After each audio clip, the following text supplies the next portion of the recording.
Halo anak-anak, Assalamualaikum warahmatullahi wabarakatuh. Baiklah anak-anakku yang hebat-hebat dan pintar-pintar, semoga kita semua dalam keadaan sehat, walafiat dan selalu dilindungi oleh Allah Subhanahu wa Ta'ala.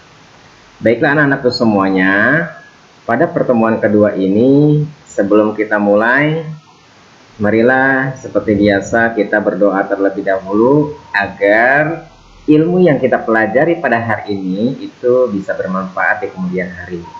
Ya, Bapak pimpin anak-anakku semuanya, sebelum kita belajar mari kita berdoa. Berdoa mulai.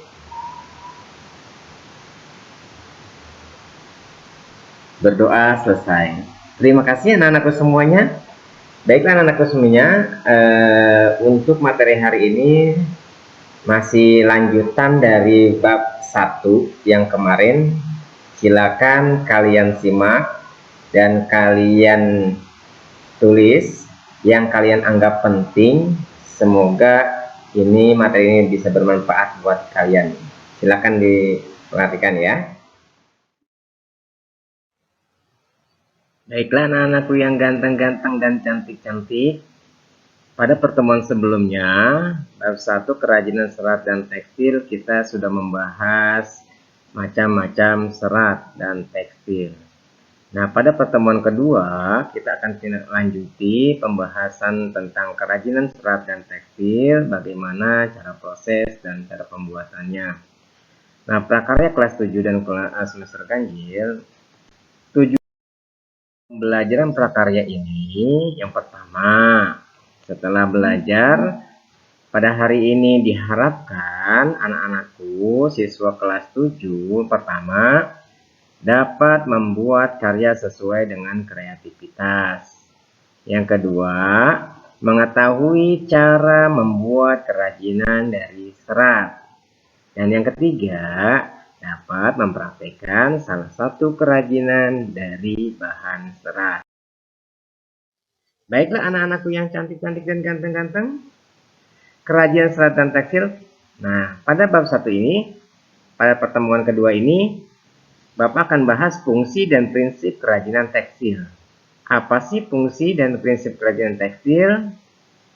Nah, kerajinan tekstil adalah suatu kerajinan yang terbuat dari bahan tekstil yang terdiri dari serat atau benang.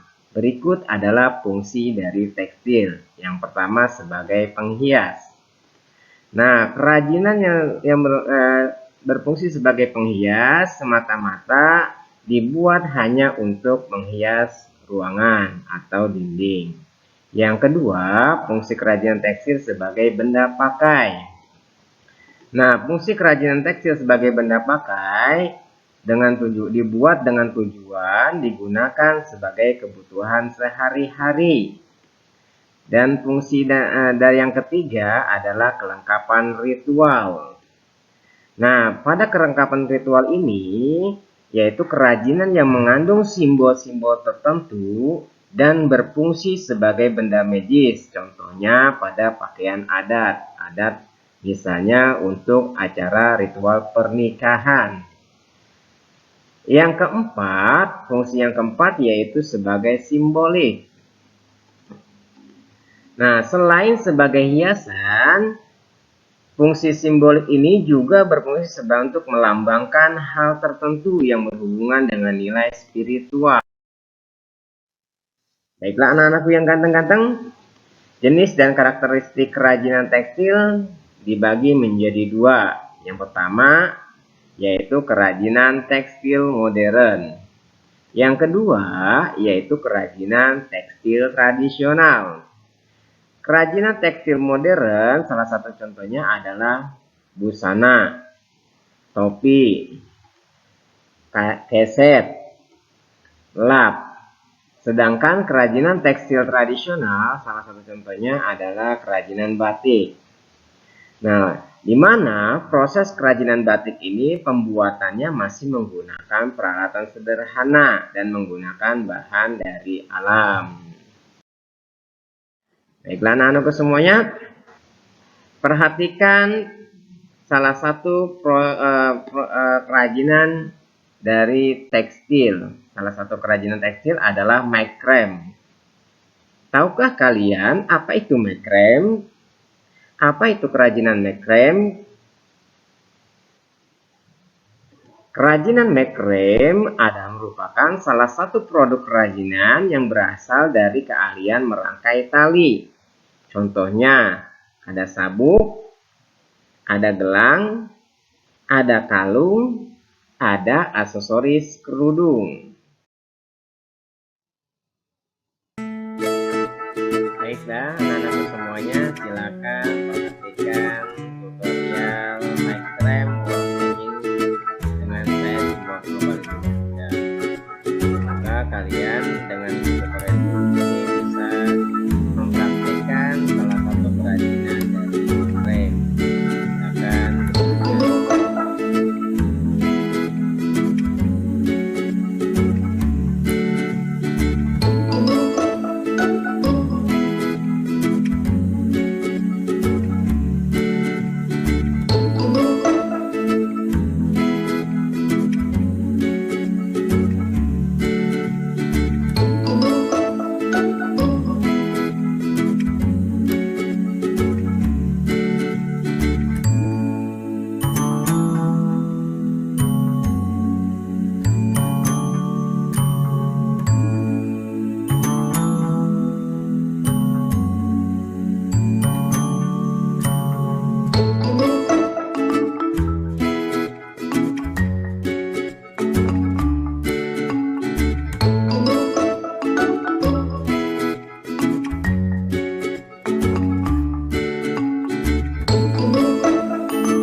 Nah, anak-anakku semuanya, saksikan video berikut tentang proses pembuatan batik.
Baiklah, anak-anak, demikianlah video yang sudah tentang pembuatan proses kerajinan batik. Baiklah anak-anakku semuanya, hari ini adalah demikian materi pada hari ini. Semoga anak-anakku bisa memahami, bisa mengetahui bagaimana proses membuat macrame, bagaimana proses membuat batik, dan bahan yang digunakannya. Baiklah anak-anakku yang ganteng-ganteng dan cantik-cantik, untuk tugas pada hari ini, silakan kalian praktekkan membuat kerajinan macrame sesuai dengan kreativitas dan inovasi kalian. Apabila sudah selesai, silakan bisa kalian kirim melalui WA Bapak. Terima kasih. Halo, bagaimana anak-anakku? Sudah dimengerti materi tadi? Mudah-mudahan kalian sudah pahami dan sudah mengerti. Tugasnya tadi adalah kalian praktekkan materi yang tadi, lalu hasilnya kalian foto dan kirim ke Bapak langsung. Baiklah anak-anakku semuanya, jaga kesehatan, makan yang banyak. Semoga kita semua dalam keadaan sehat dan bisa mengikuti pelajaran yang akan datang. Sebelum Bapak akhiri, Bapak ucapkan terima kasih buat teman anak-anakku semuanya yang sudah bergabung dan sudah mengikuti pelajaran hari ini. Akhirul kalam, assalamualaikum warahmatullahi wabarakatuh. Dadah.